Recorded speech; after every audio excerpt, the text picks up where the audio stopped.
నమస్తే, welcome to our channel. నేను మీ ప్రియాంకారావు. వంగవీటి రంగా గారి కుమార్తె ఆశాలత గత కొద్ది రోజులుగా ఈవిడ వార్తల్లో చర్చనీయాంశంగా మారుతూ వస్తున్నారు. ఆవిడ వైసీపీలోకి చేరుతారు అని చెప్పేసి అందరూ అనుకున్నారు. దాన్ని బేస్ చేసుకుని కొన్ని ఆవిడ సభలు పెట్టడం, దానికి సునీల్ ఐపీఎస్ ఈయన కూడా వెళ్ళి మద్దతు ఇచ్చి ఎంకరేజ్ చేయడం, ఇవన్నీ మనం చూసాం. సో అందరూ కన్ఫర్మ్ చేసుకున్నారు వైసీపీలోకి ఆశాలత వెళ్తున్నారు అని. కానీ ట్విస్ట్ ఏంటి అంటే ఇప్పుడు ఆవిడ జనసేనలో చేరబోతున్నారు అనే వార్త ఒకటి బయటకు వచ్చింది. ఇందులో వాస్తవాలు ఎంత, దీని మీద డిస్కస్ చేద్దాం. మనతో పాటు సీనియర్ జర్నలిస్ట్ శేషరావు గారు ఉన్నారు, ఆయన అడుగుదాం. నమస్కారం సార్. నమస్తే. అంటే వంగవీటి రంగా గారి కుమార్తె ఆశాలత గారు జనసేన పార్టీలోకి జాయిన్ అవుతున్నారు అని చెప్పేసి ఒక వార్త వచ్చింది.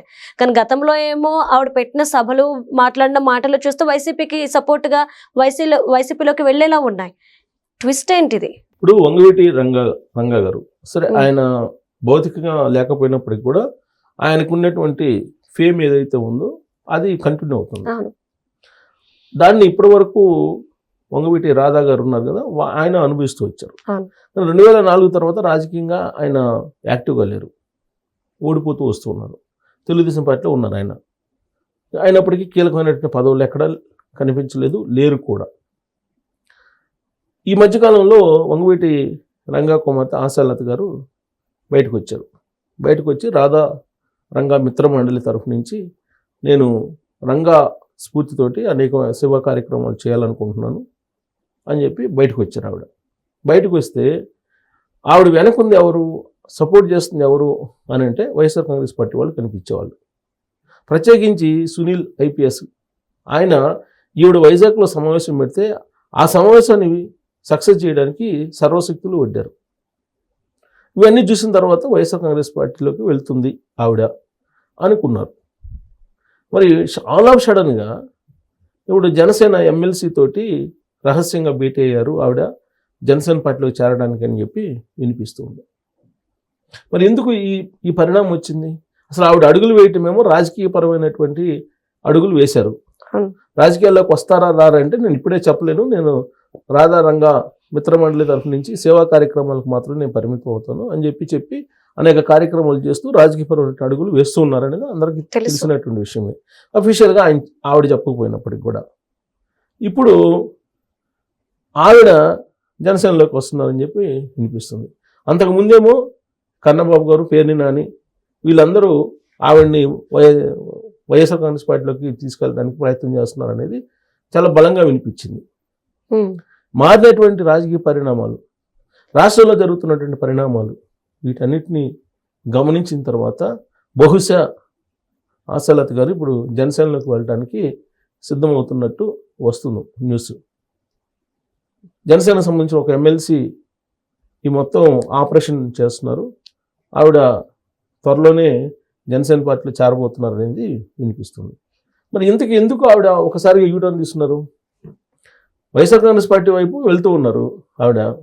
పైగా సునీల్ ఐపీఎస్ ఆయన ఏమన్నారు, కాపు దళిత కాంబినేషన్లో రాజ్యాధికారం అని చెప్పి అన్నారు.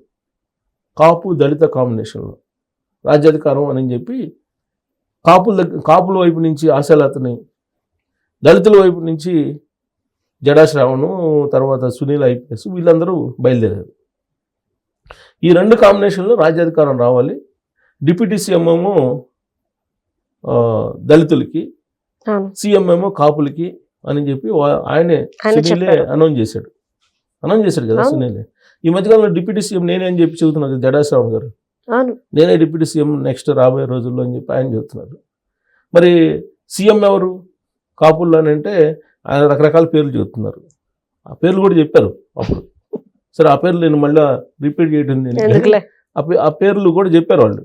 అంటే దళిత కాపు కాంబినేషన్లో రాజ్యాధికారం రావటం, రాజ్యాధికారం వచ్చిన తర్వాత సీఎం ఎవరు కావటం, డిప్యూటీ సీఎం ఎవరు కావటం, ఇవన్నీ కూడా పనిచేసుకుని చెప్పేసుకున్నారు. ఆ సభ పెట్టారు, కాపులకు సభ అక్కడ కాపునాడు పెట్టారు వైజాగ్లో. పెడితే ఈవిడ ఆశాలత ఆధ్వర్యంలో కాపునాడు జరిగింది. దాన్ని సక్సెస్ చేయడానికి సునీల్ ఐపీఎస్ అన్ని రకాలుగా ప్రయత్నాలు చేసి పెద్ద ఎత్తున జనాలను తరలించేసి అది సూపర్ సక్సెస్ అన్నట్టుగా మీడియాలో కూడా వచ్చింది. సార్ అంటే ఇంకో వార్త నేను విన్న దాని ప్రకారం ఏంటి అంటే ఆశలత గారు వైసీపీలోకి వెళ్తే అక్కడుండి మహిళల్ని వాళ్ళని బూతులు అవి తిట్టాలి, ఇలా చేస్తే తన తండ్రి అనుచరులు ఆ సానుభూతి నాకు దక్కదు, కాబట్టి నా రాజకీయ భవిష్యత్తు బాగుండాలంటే ఆల్టర్నేట్ చూసుకోవాలన్న పాయింట్ ఆఫ్ వ్యూలో వచ్చింది అని చెప్పి కూడా. ఇప్పుడు రాజకీయ నాయకులు కానీ రాజకీయాల్లోకి అడుగు పెట్టాలనుకుంటున్నటువంటి వాళ్ళు కానీ బేసిక్గా ప్రజల మూడు ఎలా ఉంది అనేది తెలుసుకుంటారు, అవును సొంత సర్వేలు చేయించుకుంటారు. ఆ తర్వాతనే వాళ్ళు ఒక నిర్ణయం తీసుకుంటారు. ఏ పార్టీలోకి వెళ్తే ఇమడగలము అనేది కూడా ఆలోచించుకుంటారు. పైగా తాజాగా జరుగుతున్న పరిణామాలు కూడా బేరీ చేసుకుంటారు. ఇప్పుడు తాజాగా జరుగుతున్న పరిణామాలు ఏంటి? ఈ మధ్యకాలంలో కాపు సామాజిక వర్గాన్ని ముందు పెట్టి జగన్మోహన్ రెడ్డి గారు వెనక రాజకీయం నడిపిస్తున్నారు అనేది అందరికీ అర్థమవుతుంది కదా. మరి కాపు సామాజిక వర్గంలో చిచ్చు పెట్టేటువంటి ప్రయత్నం చేస్తున్నారు అనేది కూడా అర్థమవుతుంది కదా. ఇంకొక వైపు ముద్రగడ పద్మనాభరెడ్డి అయిపోయారు. ఆయన ఎవరి కోసం? జగన్మోహన్ రెడ్డి గారి కోసం. మరి ఆయన హాస్పిటల్లో పడి ఉంటే మరి ఆయన్ని కనీసం పరామర్శ కూడా చేయలేదు కదా.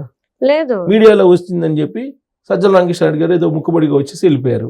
వాళ్ళ కొడుకు కూడా ఒక విచిత్రమైన వాదన తెర మీదకి తీసుకొచ్చారుగా, ఇన్ఫెక్షన్ వస్తుందని చెప్పేసి మేము వద్దన్నాము జగన్మోహన్ రెడ్డి గారు. మనకి ఇష్టం లేకపోతే ఇన్ఫెక్షన్ వస్తుంది, ఇష్టం ఉంటే ఏది రాదు. అది సరే, వాళ్ళ ఇష్టం ఏదైనా చెప్పుకోవచ్చు, దాంట్లో తప్పేం లేదు. ప్రజలు అబ్జర్వ్ చేస్తుంటారు. మరి అట్లాంటప్పుడు ఎంతమంది బాగలేకపోతే హాస్పిటల్కి వెళ్ళి చూసి రాలేదు? వెళ్ళారుగా తిరుపతి, వెళ్ళారు కదా, తిరుపతి రూయా హాస్పిటల్కి దూసుకొని వెళ్ళిపోయారు కదా. అక్కడ ఇన్ఫెక్షన్ రాదా? కొన్ని వందల మంది వెళ్ళిపోయారు కదా దూసుకొని. కేసీఆర్ గారిని పరామర్శించడానికి వెళ్ళారు. సరే, అదే ప్రజలు అవన్నీ గమనిస్తుంటారు. కాకపోతే ముద్రగడ పద్మనాభం గారు కాపు జాతి కోసం ఆయన పోరాడారు. ఎవరు అవును అనుకున్నా కాదనుకున్నా పోరాడారు కాపు రిజర్వేషన్ కోసం. అలాంటి నాయకుడినే పక్కన పెట్టేశారు అక్కడ. హరిరామ జోగి గారు ఆయన సపోర్టర్, సింపథైజర్, డైరెక్ట్గా కాకుండా ఇండైరెక్ట్గా. ఆయన ఎక్కడో తెలియదు. సో ఆయనకి గుర్తింపు లేదు. ఓకే, తర్వాత ఇప్పుడు ఉండేటువంటి కాపు నాయకులు ఇప్పుడు ఎవరెవరు వైఎస్ఆర్ కాంగ్రెస్ పార్టీలో అంబటి రాంబాబు, వేరిన అని వీళ్ళే కదా కనపడుతుంది. ఆ తర్వాత కన్నబాబు, అమర్నాథ్, గుడివాడ, వీళ్ళే కదా కనిపిస్తుంది. మరి అధికారంలో ఉన్నప్పుడు వీళ్ళు ఎందుకు కనిపించలేదు? అధికారం పోయిన తర్వాత వీళ్ళు ఎలా కనిపిస్తున్నారు? అంటే ఆ పార్టీలో ఎవరెవరికి ఎప్పుడెప్పుడు ప్రాధాన్యత ఇస్తారు అనేది అవగాహన ఉంది. బహుశా అందుకే ఆశలత ఇవన్నీ గమనించిన తర్వాత కాపు సామాజిక వర్గం వైఎస్ఆర్ కాంగ్రెస్ పార్టీలోకి వెళ్తే సపోర్ట్ చెయ్యదు అనేటువంటి ఉద్దేశంతో జనసేన పార్టీలోకి బహుశా చాలా నిర్ణయం తీసుకొని ఉండొచ్చు. ఎందుకు ఈ మధ్యకాలంలో కాపు సామాజిక వర్గం మొత్తం కూడా కూటమితో ఉంది అనేది తెలిసిపోయింది, జగద్విదితం. అందుకే కదా ఆ ఓట్ బ్యాంక్ ని లాక్కోవాలని కదా రకరకాల ప్రయత్నాలు జగన్మోహన్ రెడ్డి గారు చేస్తూ ఉన్నారు. పైగా ఈ మధ్యకాలంలో ఆయన పరామర్శలను ఎవరెవరిని చేస్తున్నారు? చచ్చిపోయినటువంటి రౌడీ షీటర్ని, వీళ్ళు కదా చేస్తుంది. ఇవన్నీ కూడా కృష్ణలంకలో జరుగుతున్నటువంటి పరిణామాలు. ఇవన్నీ చూసిన తర్వాత ఆశలతో ఖచ్చితంగా పబ్లిక్ ఒపీనియన్ తీసుకుని ఉంటుంది. ఆవిడ కూడా తీసుకొని ఒకవేళ అక్కడికి వెళ్తే కనుక కాపు సామాజిక వర్గం తనతో రాకపోతే అప్పుడు ఆటోమేటిక్గా పార్టీ కూడా పక్కన పెట్టేస్తుంది. జగన్మోహన్ రెడ్డి గారి స్టైల్ ఎలా ఉంటుందంటే ఒక టాస్క్ అప్ చెప్తారు, ఆ టాస్క్ రీచ్ కాకపోతే పక్కన పెట్టేస్తారు. ఇప్పుడు సునీల్ ఐపీఎస్ గారు ఆయన ఉన్నారు కదా, ఇప్పుడు ఆశాలత జనసేన పార్టీలోకి చేరగానే జగన్మోహన్ రెడ్డి గారు ఆయన పక్కన పెడతారు. చూడండి, పక్కన పెట్టే అవకాశాలు ఉంటాయి. ఎందుకంటే ఆ టాస్క్ ఆవిడ కంప్లీట్ కావలేదు కాబట్టి.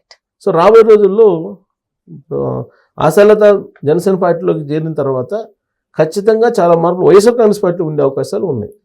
Thank you so much sir.